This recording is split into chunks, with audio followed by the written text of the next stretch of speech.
গোবাগ্রা long Lev CPM থেকে আগত নবাগতদের জানাই হাজার হাজার স্বাগত। সিপিএম থেকে আগত নবাগতদের জানাই হাজার হাজার স্বাগত। গোবাগ্রা লং লেভ গোবাগ্রা লং লেভ। এই এলাকার শান্তি সমৃদ্ধি উন্নয়নের স্বার্থে গোবাগ্রা চিন্তাধারা গ্রামে গঞ্জে ছড়িয়ে দেন। এই এলাকার পাহাড়ি বাঙালির একতার সাথে গোবাগ্রা চিন্তাধারা গ্রামে গঞ্জে ছড়িয়ে দেন। গোবাগ্রা কি ত্রিপুরা মুথা কি। ধন্যবাদ। আপনারা যারা সোশ্যাল মিডিয়া যারা আইসেন আপনাদেরকেও ধন্যবাদ, এবং বিশেষ করে আমার ভাই, আমি চিনি ওনাদেরকে দীর্ঘদিন থেকে। তার পরিবার, তার বাবা থেকে শুরু করে তাই নেড়ে আমরা তার পরিবারকে আমরা চিনি, সিপিএমের ব্যাকগ্রাউন্ড। পাশাপাশি উনি সিপিএমের ব্রাঞ্চ কমিটির মেম্বার আসলো, দীর্ঘদিনের সিপিএমের একজন সক্রিয় কর্মী ছিল।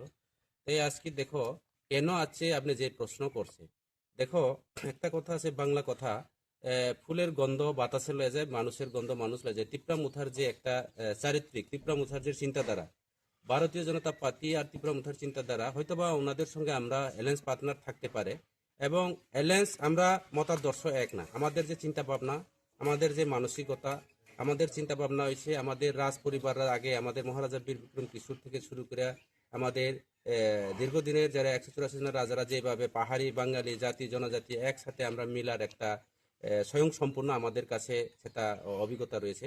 সেই অভিজ্ঞতা নিরিখে আমরা ত্রিপুরা মুথা পার্টি সেই আইডিওলজি নিয়ে চলে, যার কারণে আমার ছোট ভাই আজকে সিপিএম ছেড়ে এবং অন্যান্য দল আরও হাজার হাজার, আজকে উনি নিজেই স্ব ইচ্ছাভাবে, না বলে তারে আমরা একটা সুযোগ সুবিধা দিতে পারবো নাকি আমরা টাকার বিনিময়ে, অ্যাকচুয়ালি ত্রিপুরা মুথার যেটা আইডিওলজি, আমাদের গোবাগ্রার যে মতাদর্শ, ওনাকে সমর্থন জানিয়ে উনি আজকে আমাদের দলে আছে।